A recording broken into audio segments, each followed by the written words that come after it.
Welcome back दोस्तों, स्वागत है आपका हमारे यूट्यूब चैनल हयात कोचिंग सेंटर में। मेरा नाम खुशनूद है और आज मैं आपको टिश्यू यानी उत्तक से अब तक के पूछे जाने वाले सभी महत्वपूर्ण प्रश्न को हल करेंगे। तो चलिए शुरू करते हैं। आज का पहला प्रश्न है, संवहनी पौधों में पानी ऊपर किसके द्वारा पहुँचाए जाते हैं? यानी पौधों में पानी पहुँचाने का कार्य किसका होता है? तो पौधों में जल पहुँचाने का कार्य किसका है? जाइलम का। और ठीक है, जाइलम का काम है। और फ्लोएम का कार्य क्या होता है? फ्लोएम का कार्य होता है पत्तियों द्वारा निर्मित भोजन को पौधों के विभिन्न अंगों तक पहुंचाना। यानी कि भोजन जो बनता है उसे विभिन्न अंगों तक पहुंचाने का कार्य किसका है? फ्लोएम का। चलिए नेक्स्ट क्वेश्चन देखते हैं। आपका कह रहा क्वेश्चन कि पौधे में जाइलम की उपस्थिति में से निम्नलिखित में से कौन सी क्रिया होती है? तो जाइलम की उपस्थिति, जाइलम का कार्य क्या है? जल का वहन करना।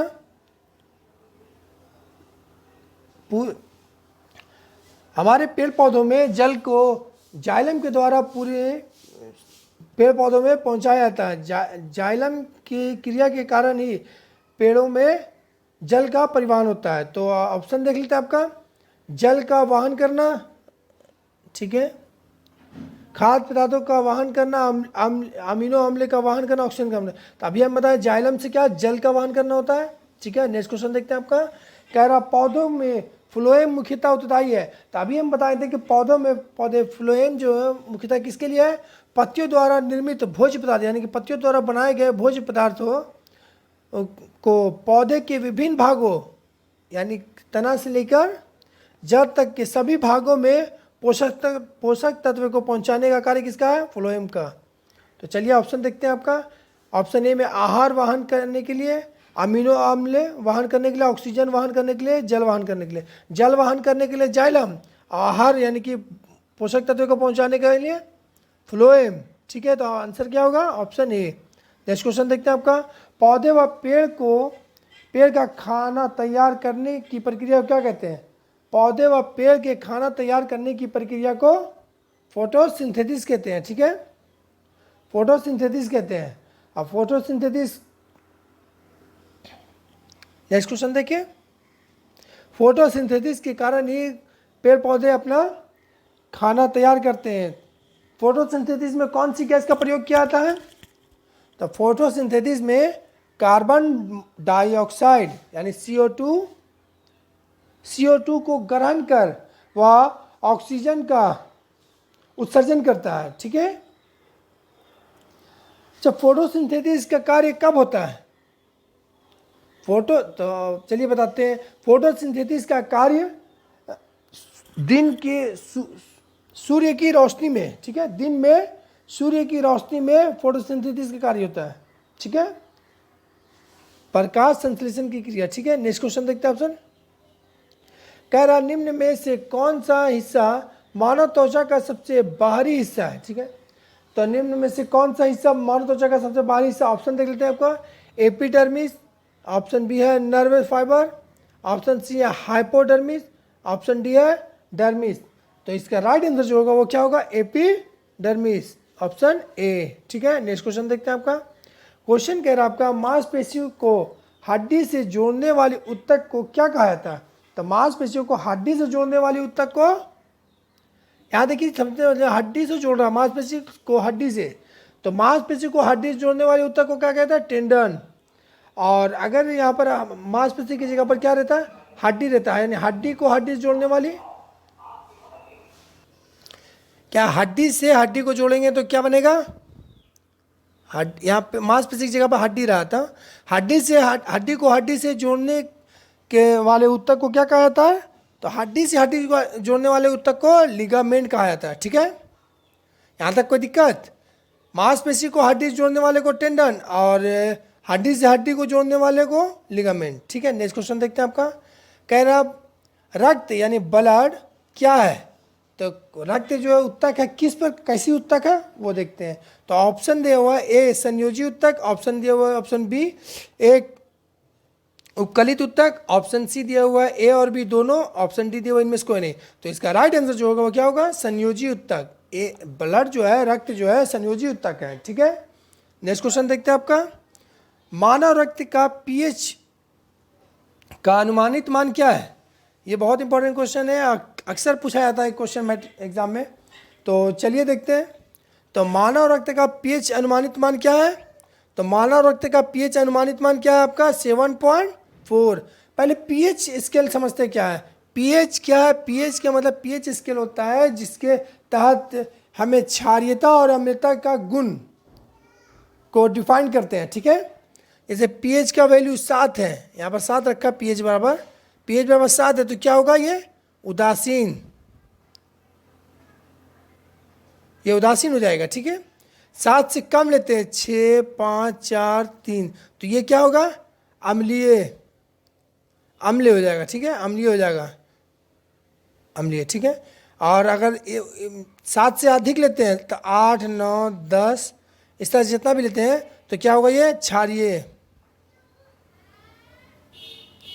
कोई दिक्कत? चलिए नेक्स्ट क्वेश्चन देखते हैं आपका। क्वेश्चन कह रहा है आपका, एक वयस्क पुरुष के लिए सामान्य हीमोग्लोबिन की मात्रा प्रति 100 ml रक्त कितना होता है, ठीक है। तो हीमोग्लोबिन की मात्रा पूछ रहा है कितना से? प्रति 100 ml में। तो प्रति 100, ऑप्शन देख लेते हैं आपका।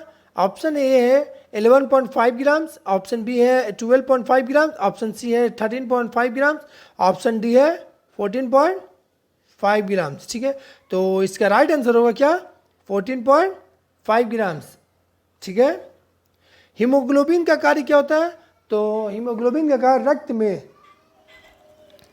ऑक्सीजन का परिवहन करना, ठीक है, और कार्बन डाइऑक्साइड का निष्कासन करना यानी विसर्जन करना, बाहर निकालने का कार्य, और ऑक्सीजन को पूरे बॉडी में यानी मांसपेशियों तक पहुंचाने का कार्य किसका है? हीमोग्लोबिन का। हीमोग्लोबिन में मुख्यतः कौन से ऊतक पाए जाते हैं? हीमोग्लोबिन में कौन सा, हीमोग्लोबिन की कमी से कौन सा रोग होता है? तो एनीमिया रोग होता है। हीमोग्लोबिन में कौन सा तत्व पाया जाता है? तो हीमोग्लोबिन में कौन सा? लोहा। हीमोग्लोबिन में मुख्यतः लोहा पाया जाता है, लोहे की कमी से एनीमिया रोग होता है, ठीक है। नेक्स्ट क्वेश्चन देखते हैं आपका। कह रहा क्वेश्चन नंबर 10 कि प्लाज्मा में जल का प्रतिशत होता है, ठीक है। तो रुधिर के तरल भाग को क्या कहते हैं? प्लाज्मा। प्लाज्मा में जल का प्रतिशत कितना होता है? तो जल का प्रतिशत 90% होता है, ठीक है। 90%, 10% जो होता है उसमें क्या होता है? कार्बनिक पदार्थ और दूसरा अकार्बनिक पदार्थ, ठीक है। कार्बनिक पदार्थों में आपका प्रोटीन हो गया, विटामिन हो गया और संपूर्ण पोषक तत्व हो गया, और भी होता है, विसर्जित पदार्थ भी होते हैं जैसे यूरिया, यूरिक एसिड, ये सारे केस में ना कार्बनिक पदार्थ में आते हैं। और अकार्बनिक पदार्थों में कौन आता है? तो सोडियम क्लोराइड और सोडियम बाइकार्बोनेट, फास्फोरस आदि और भी है। चलिए ठीक है, नेक्स्ट क्वेश्चन देखते हैं आपका। क्वेश्चन कह रहा है आपका, मनुष्य की लाल रक्त कणिकाओं का जीवन काल कितना है? तो लाल रक्त कणिकाओं यानी कि आरबीसी की जीवन काल कितना है, ठीक है। तो आरबीसी का जीवन काल ऑप्शन देख लेते हैं आपका। ऑप्शन ए में कह रहा है 120 दिन, ऑप्शन बी में कह रहा है 150 दिन, ऑप्शन सी में कह रहा है 180 दिन, ऑप्शन डी में कह रहा है 190 दिन। तो इसका राइट आंसर क्या होगा? 120 दिन, ठीक है। नेक्स्ट क्वेश्चन देखते हैं आपका। श्वेत रक्त कणिकाएं कितने प्रकार की मुख्यतः होती है, ठीक है। तो श्वेत रक्त कणिकाएं कितने प्रकार की? तो ऑप्शन देख लेते हैं आपका। ऑप्शन ए है 3 प्रकार की, ऑप्शन बी है 4 प्रकार की, ऑप्शन बी है सी है 5 प्रकार की, ऑप्शन डी है आपका 6 प्रकार की। तो मुख्यतः श्वेत कणिकाएं कितने प्रकार की होती है? तो 5 प्रकार की होते हैं, जिसमें 3 आपका कण युक्त होता है और 2 कणविहीन होता है। तो कणविहीनों में कौन कौन होता है? एक होता है मोनोसाइट और दूसरा होता है लिम्फोसाइट, ठीक है। नेक्स्ट क्वेश्चन देखते हैं आपका। क्वेश्चन नंबर 13 कह रहा कि रक्त समूह की खोज किसने की थी? तो ऑप्शन देख लेते हैं आपका। अलेक्जेंडर फ्लेमिंग, ऑप्शन बी है आपका विलियम हार्वे, ऑप्शन सी है आपका लैंडस्टीनर, ऑप्शन डी है पॉलाउ, ठीक है। तो रक्त यानी ब्लड ग्रुप, रक्त समूह यानी ब्लड ग्रुप, पहले ये जानते हैं ब्लड ग्रुप है क्या। तो ब्लड ग्रुप मुख्यतः कितने प्रकार के होते हैं? मुख्यतः 4 प्रकार के होते हैं, ए बी और ओ, ठीक है। ये 4 प्रकार के ब्लड ग्रुप है। तो इसका आविष्कारक कौन है? तो आंसर होगा आपका कार्ल लैंडस्टीनर। लैंडस्टीनर ने ही ब्लड ग्रुप का निर्माण किया और रुधिर ट्रांसप्लांट यानी कि रुधिर परिवर्तन यानी एक इंसान से दूसरे इंसान में रुधिर को पहुंचाने का कार्य किसने किया? तो इसी लैंडस्टीनर ने। अब विलियम हार्वे ने रुधिर परिवहन का कार्य किया, सर्कुलेटरी सिस्टम, उसके बारे में बताया। ठीक है, नेक्स्ट क्वेश्चन देखते हैं आपका। कह रहा पौधे के कुछ भाग जैसे पत्ते और तने मोड़ने पर बिना टूटे आसानी से मुड़ जाते हैं। इसकी नम्यता का कारण उसकी बहुलता को माना जाता है। किसकी? यानी किस तत्व की किस टिश्यू की बहुलता के कारण यह पत्तियां नरम होती है। ठीक है, तो ऑप्शन देख लेते हैं आपका। ऑप्शन ए में है मृदुतक, ऑप्शन बी में है श्लेष्मोतक, ऑप्शन सी है दृढ़ोतक, ऑप्शन डी है दारू और पोषवा। तो इसका राइट आंसर होगा क्या? मृदु तट। ठीक है, मृदु तट के कारण ये है कि पत्तियां और टहनियों का, ठीक है, पत्तियां और टहनियां लचीली होती है।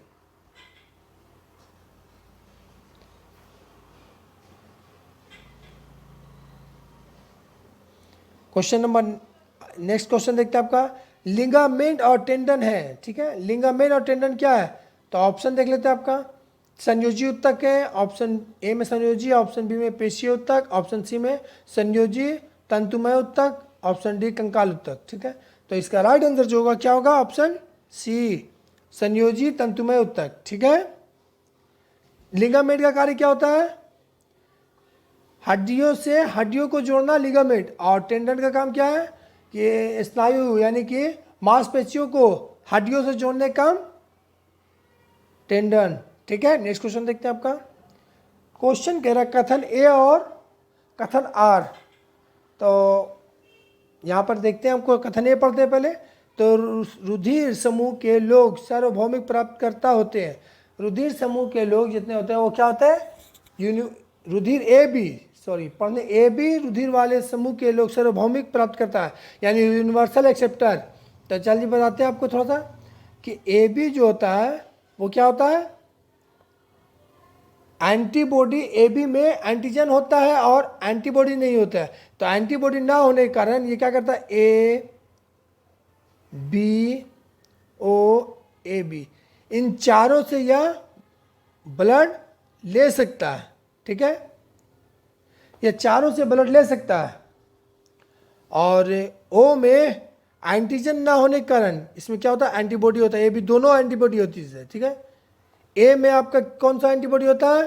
तो ए में स्मॉल बी एंटीबॉडी होती है। बी में आपका कौन सा एंटीबॉडी होता है? तो बी में स्मॉल ए एंटीबॉडी होती है। और ए बी एंटीजन में एंटीबॉडी नहीं होती है। ठीक है, और ओ में दोनों एंटीबॉडीज होती है। ठीक है, और एंटीजन नहीं होता, यानी एंटीजन नहीं होगा, सिर्फ एंटीबॉडीज होती है। चलिए, तो एंटीबॉडीज होने के कारण दोनों, ये ए क्या कर सकता है? वो क्या करता है? इसको भी दे सकता है, इसे भी दे सकता है, इसे भी दे सकता है और इसे भी दे सकता है। इसीलिए इसे यूनिवर्सल डोनर कहा गया। और ए बी को एक्सेप्टर, ये सबसे ले सकता है। ठीक है, और ओ का कार्य क्या है? सबको दे सकता है, इसीलिए इसे यूनिवर्सल डोनर कहा गया। ठीक है, नेक्स्ट क्वेश्चन देखते हैं आपका। क्वेश्चन देखते हैं आपका। कह रहा है ए बी रुधिर समूह के लोग सार्वभौमिक प्राप्त करता होते हैं, यानी ए बी क्या बोला? सार्वभौमिक प्राप्त, यानी कि यूनिवर्सल एक्सेप्टर होते हैं। तो ये तो सही है, आपका सही है। अब ऑप्शन कारण देखते हैं। तो आर रुधिर समूह के ए बी के लाल रुधिर कणिकाओं में कोई एंटीजन नहीं होता। देखिए, ए बी तो एंटीजन खुद है, तो इसमें एंटीजन नहीं कैसे होगा? तो यहीं पर ये गलत है, क्योंकि एंटीजन होता है, एंटीबॉडीज नहीं होती है। ठीक है, तो आर गलत हो गया और ए सही है। तो आंसर देखते हैं, ऑप्शन सी देखिए, ए सही और परंतु आर गलत है। इसका राइट आंसर सी होगा। कोई दिक्कत? चलिए नेक्स्ट क्वेश्चन देखते हैं आपका। कह रहा ऊँट के कुबड़ किस उत्तक के निर्मित होते हैं? ऊँट का कुबड़ जो होता है, ये जो ऊँट का इस तरह से कुबड़ होता है, ये जो एरिया होता है ऊँट का, वो किस उत्तक का बना होता है? चलिए ऑप्शन देख लेते हैं आपका। तो कंकालीय उत्तक से, ऑप्शन बी है आपका पेशीय उत्तक से, ऑप्शन सी है उपस्थि उत्तक से, ऑप्शन डी है वसामय उत्तक से। तो इसका राइट आंसर जो होगा वो क्या होगा? वसामय उत्तक से, क्योंकि इसके अंदर वसा भरा होता है। ठीक है, तो वसामय उत्तक जो होता है उसी के कारण ये कुबड़ में क्या होता है? वसामय उत्तक होता है। ठीक है, नेक्स्ट क्वेश्चन देखते हैं आपका। कह रहा क्वेश्चन नंबर 18, त्वचा के बाहरी स्तर पर बनने वाले उत्तक का नाम क्या है? तो त्वचा के बाहरी स्तर में बनने वाले उत्तक का नाम शाल्की उत्तक है। ठीक है, कौन सा उत्तक है? शाल्की उत्तक। त्वचा के बाहरी स्तर में बनने वाले उत्तक का नाम शाल्की होता है, शाल्की उत्तक। ठीक है, आज के लिए इतना ही, फिर मिलते हैं नेक्स्ट वीडियो में। और ये टिश्यू का पार्ट 1 है, पार्ट 2 भी इसके बाद हम देंगे। थैंक यू, धन्यवाद।